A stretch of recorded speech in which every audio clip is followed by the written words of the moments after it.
তারিণী খুড়োকে ঘিরে আমরা 5 বন্ধু বসেছি। বাদলা দিন, সন্ধে হব হব। খুড়োর চা খাওয়া হয়ে গেছে, এবার বিড়ি ধরিয়ে হয়তো গল্প শুরু করবেন। খুড়ো এলে সন্ধেতেই আসেন, আর এলেই একটি করে গল্প লাভ হয় আমাদের। সবই খুড়োর জীবনেরই ঘটনা, কিন্তু সে ঘটনা গল্পের চেয়েও মজাদার। একজন লোকের এত রকম অভিজ্ঞতা হতে পারে সেটা আমার ধারণা ছিল না। খুড়ো বললেন, আমি যে সবসময় চাকরির ধান্দায় দেশ বিদেশে ঘুরেছি তা কিন্তু নয়। মাঝে মাঝে রোজগারের উপর বিতৃষ্ণা এসে যায়, তখন ঘুরি কেবল ভ্রমণের নেশায়। নতুন জায়গা দেখার শখ আমার ছেলেবেলা থেকে। সেইভাবেই একবার গিয়ে পড়েছিলাম ছোটনাগপুর। ও অঞ্চলটা তখন দেখা হয়নি, আর ওখানেই ঘটে এক আশ্চর্য ঘটনা। সেই গল্পই আজ তোদের বলবো। খুড়ো বিড়িতে একটা লম্বা টান দিয়ে তার গল্প শুরু করলেন।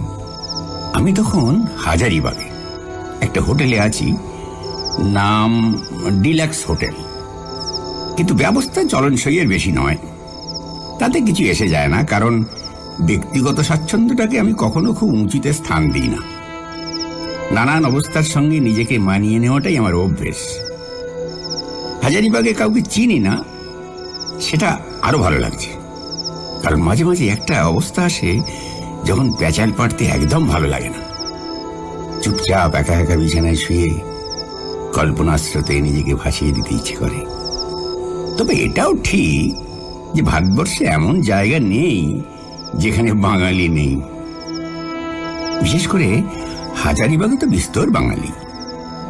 তাদের মধ্যে এক একজনের সঙ্গে যে আলাপ হয়ে যাবে তাতে আর আশ্চর্য কি।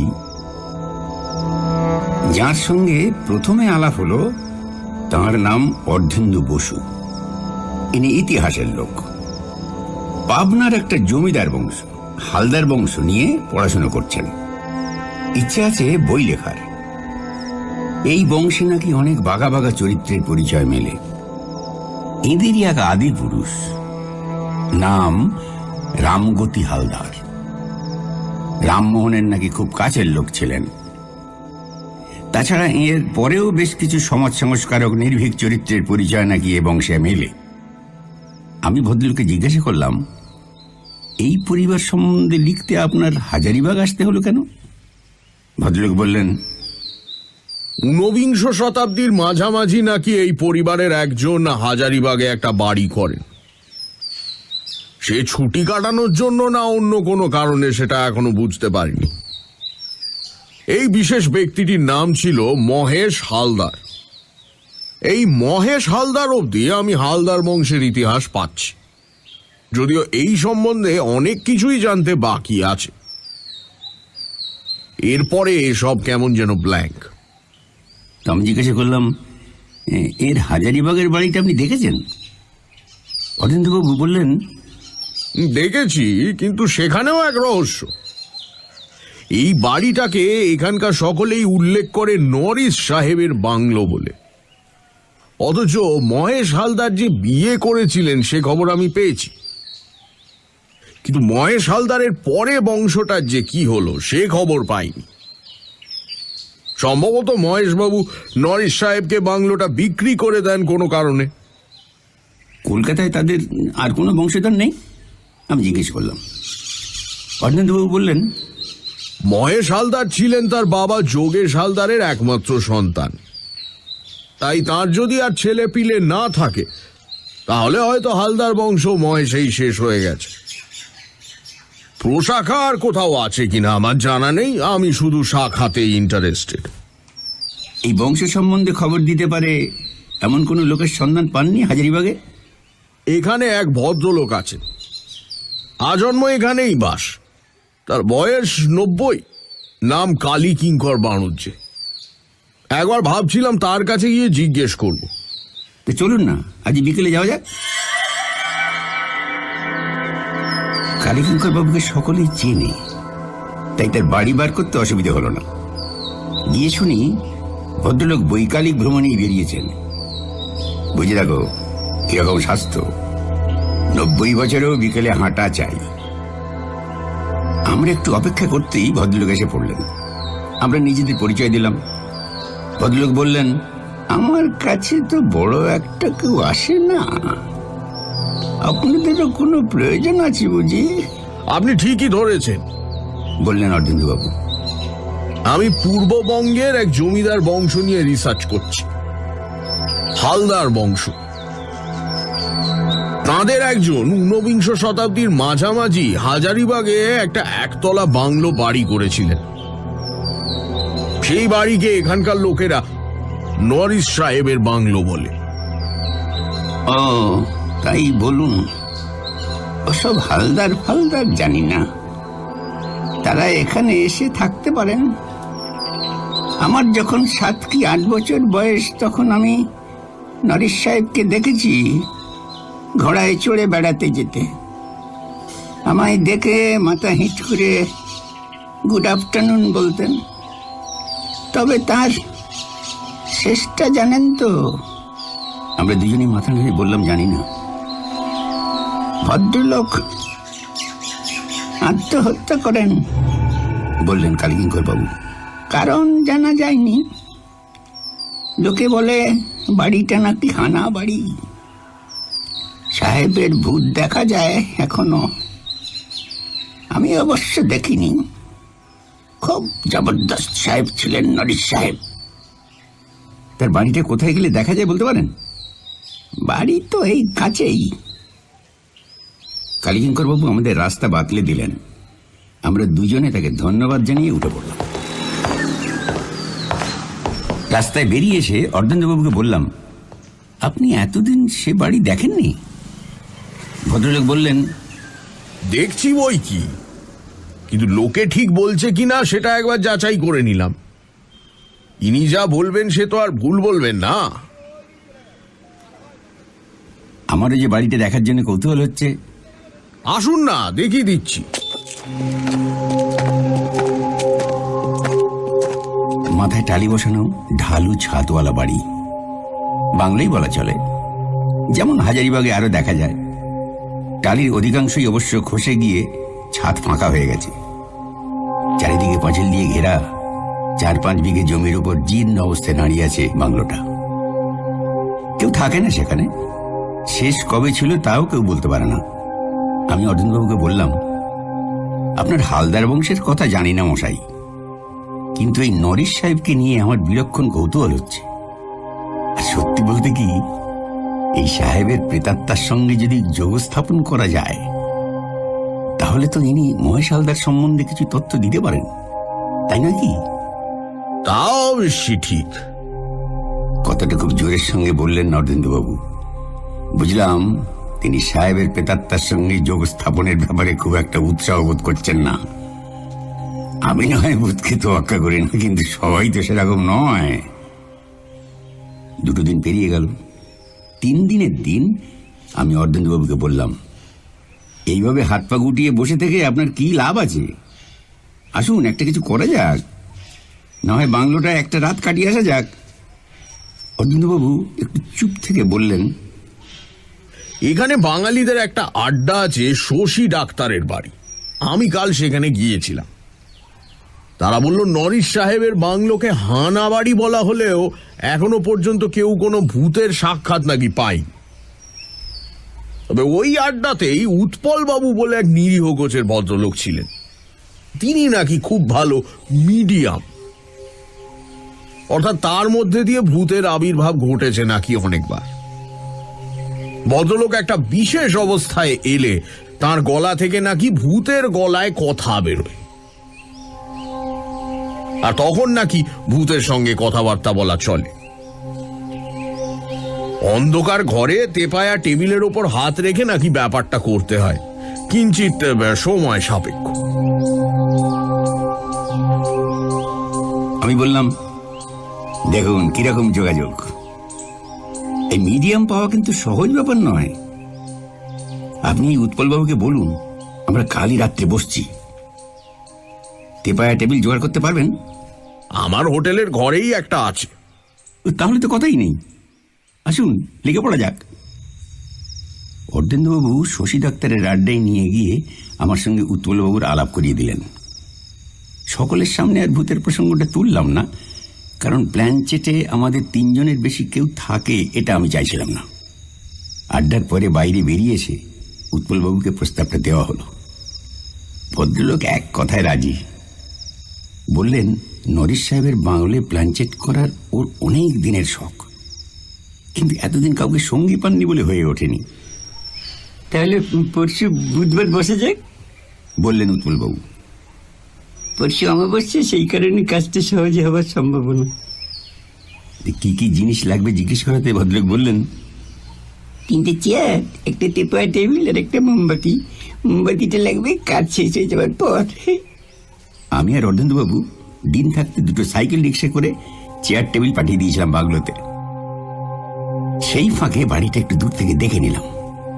বহুকাল কেউ থাকে না, তাই ঘরগুলোর অবস্থা অত্যন্ত শোচনীয়। আমরা স্থানীয় লোক লাগিয়ে একটা ঘর বেছে নিয়ে সেটাকে ঝাড়পোছ করিয়ে একটু ভদ্রস্ত করে নিলাম। এটাই বোধহয় ছিল বৈঠকখানা। বাড়িটা পাহারা দেওয়ার জন্য একটি লোককে জোগাড় করা হয়েছিল। সে প্রথমে সাহেবের ভূত করে একটু আপত্তি তুলেছিল, তারপর হাতে একটা 10 টাকার নোট গুঁজে দিতে চুপ মেরে গেল। রাত 10টার একটু আগেই আমরা 3 জনে বাড়িটার সামনে জমায়েত হলাম। কথা হলো ভূত এলে প্রশ্ন করবেন অর্ধেন্দুবাবু, আর উত্তর তো উৎপলবাবুর মুখ দিয়ে সাহেবের ভাষাতেই বেরোবে। অবশ্যই সব যদি ঠিক মতো হয়। অর্ধেন্দুবাবু ইংরেজিটা মোটামুটি ভালোই বলেন, সেদিক দিয়ে সুবিধে আছে। উৎপলবাবুকে দেখলাম সঙ্গে করে একটা কৌটো এনেছেন। জিজ্ঞেস করতে বললেন ওতে কর্পূর আছে, প্ল্যানচেটের ব্যাপারে খুব সাহায্য করে। মোমবাতির আলোয় সব তোড়জোড় হলো। 3 জনে তেপা টেবিলের 3 দিকে বসে টেবিলের উপর হাত উপর করে রাখলাম। তারপর বাতি নিভিয়ে চোখ বন্ধ করে সাহেবের চিন্তায় মগ্ন হলাম।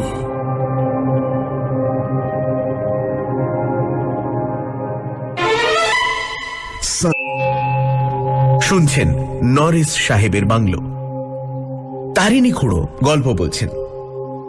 হাজারিবাগে থাকাকালীন তার আলাপ ঐতিহাসিক অর্ধেন্দু বাবুর সঙ্গে, যিনি ঊনবিংশ শতাব্দীর হালদার বংশ নিয়ে রিসার্চ করছেন। হাজারিবাগে হালদার বংশের মহেশ হালদারের কোনো বংশধর আছে কিনা সেই বিষয়ে খোঁজ করতে গিয়ে তারিণী খুড়ো এবং অর্ধেন্দুবাবু এলেন কালী কিঙ্কর বাবুর কাছে নরিস সাহেবের বাংলো সম্পর্কে জানতে। এই নরিস সাহেব আত্মহত্যা করেছিলেন।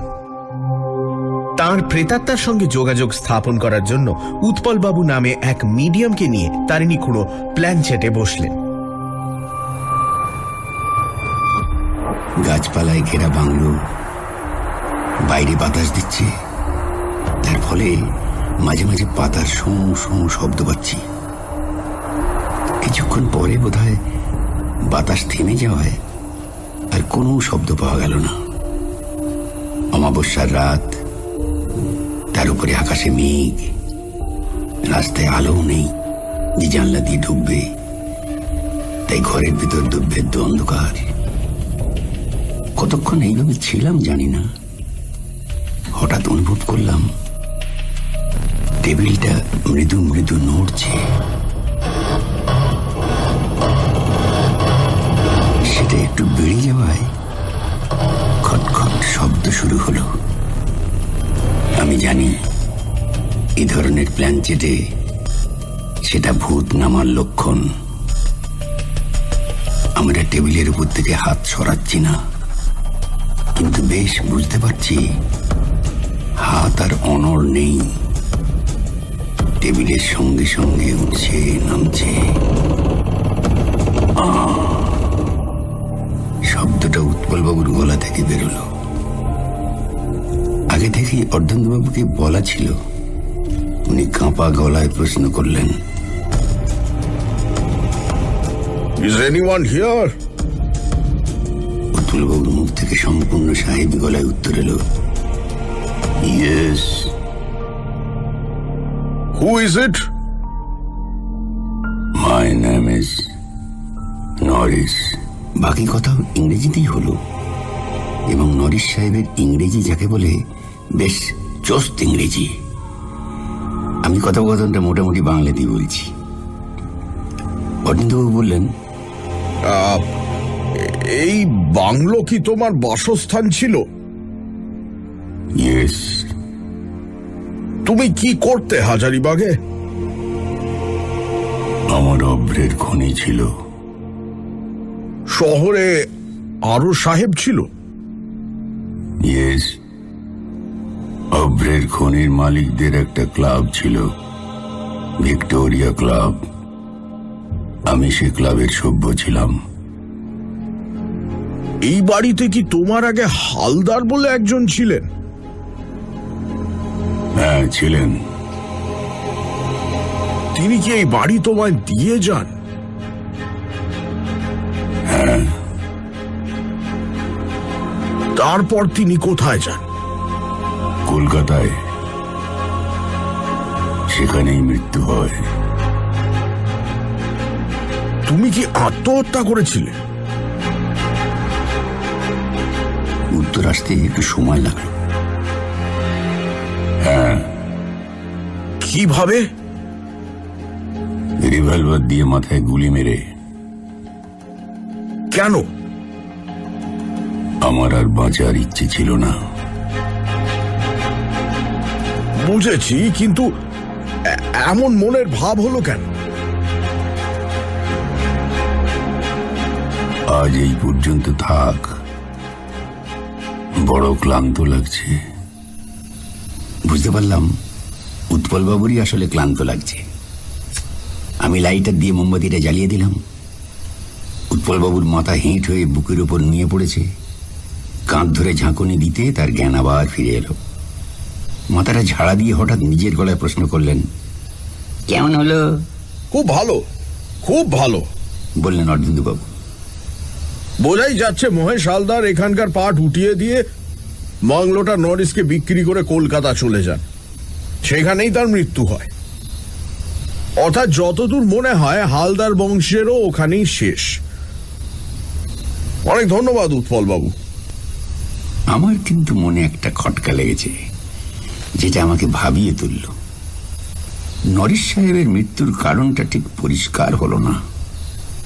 আমার এখন হালদারের চেয়ে নরিসের ওপর এই ঝোঁকটা বেশি।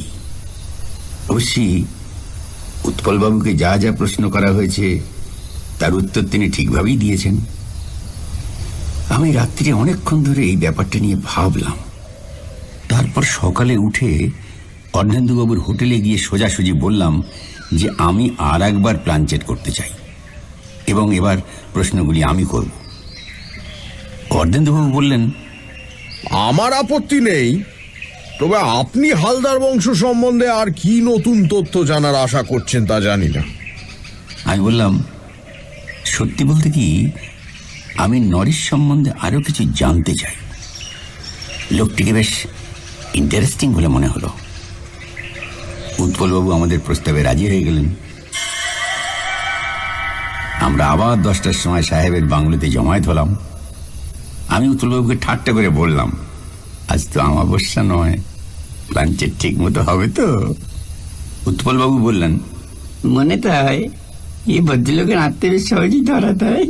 অরবিন্দবাবু বললেন, আমি সবই বরদাস্ত করতে পারি, কিন্তু আপনার গলা দিয়ে যখন অন্য লোকের স্বর বেরোয় তখন মেরুদণ্ডটা কেমন যেন শিরশির করে। আমরা 10:15 মধ্যে তৈরি হয়ে গেলাম।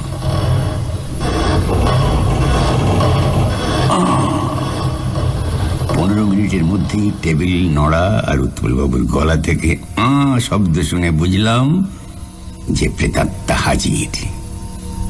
এবার আমি প্রশ্ন করলাম, ইজ এনিবডি হিয়ার? নরিসের কণ্ঠস্বরে উত্তর এলো, ইয়েস।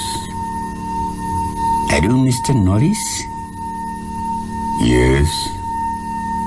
মিস্টার নরিস, তোমাকে দুবার বিরক্ত করার জন্য ক্ষমা চাইছি, কিন্তু কাল একটা প্রশ্নের ঠিক জবাব মেলেনি, তাই আবার তোমাকে ডাকলাম।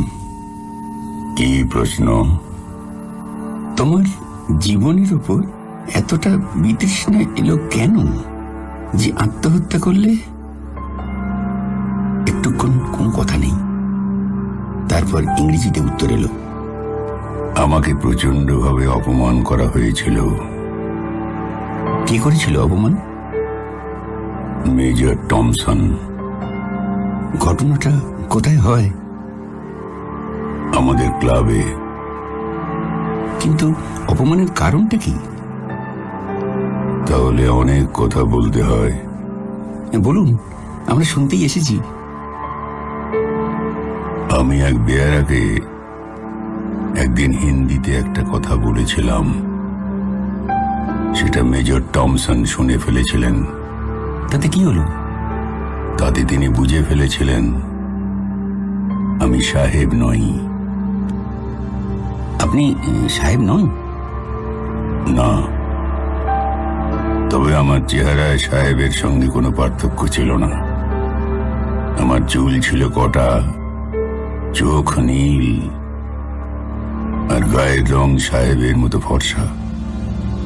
আমি মিশনারি স্কুলে পাদ্রীদের কাছে ইংরেজি শিখেছিলাম। সেই ইংরেজি শুনে আমার চেহারা দেখে কারুর বোঝার সাধ্যে ছিল না যে আমি সাহেব নই। আমাদের ক্লাবে ভারতীয়দের প্রবেশ নিষিদ্ধ ছিল, কিন্তু আমি নরিস নাম নিয়ে ক্লাবে ঢুকতে পেরেছিলাম। এই ক্লাবে আমি 3.5 বছর মেম্বার ছিলাম। তারপর টমসনের কাছে ধরা পড়ে গেলাম। সে সকলের সামনে আমাকে নেটিভ বলে ক্লাব থেকে লাথি মেরে বার করে দেয়। আসলে তুমি কি ছিলে? আমি ছিলাম বাঙালি। আমার নাম ছিল নরেশ। নরেশ থেকে নরিস। আমি হঠাৎ যেন চোখের সামনে একটা আলো দেখতে পেলাম। বললাম, তুমি কি মহেশ হালদারের কোনো আত্মীয় ছিলে? আমি ছিলাম মহেশ হালদারের একমাত্র ছেলে। বাবা তার অভ্রের খনির ভার আমার উপর দিয়ে কলকাতায় চলে যান। সেখানেই তার মৃত্যু হয়। আমি বিয়ে করিনি। আমি হালদার বংশের শেষ প্রতিনিধি। বাকি কথাটা নরেশ বাংলাতেই বললেন। আজ তাহলে আমি আসি, কারণ এ ধরনের কথোপকথন আমার পক্ষে বড় ক্লান্তিকর। আপনাকে অশেষ ধন্যবাদ। আমারও অনেক হালকা লাগছে। একদিন পরে বাংলা বলে আরাম পাচ্ছে। আর সাহেব সেজে কি যে ভুল করেছিলাম সেটা নতুন করে বুঝতে পেরেছি।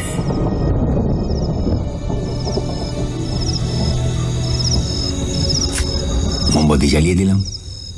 এখন আর আমার মনে কোনো খটকা রইল না। আর অর্ধেন্দুবাবুর হালদার বংশের ইতিহাসের শেষ পর্ব শেষ হলো। তবে এটাও বুঝতে পারলাম যে উৎপলবাবুকে না পেলে মিস্টার নরিসের রহস্যই থেকে যেত।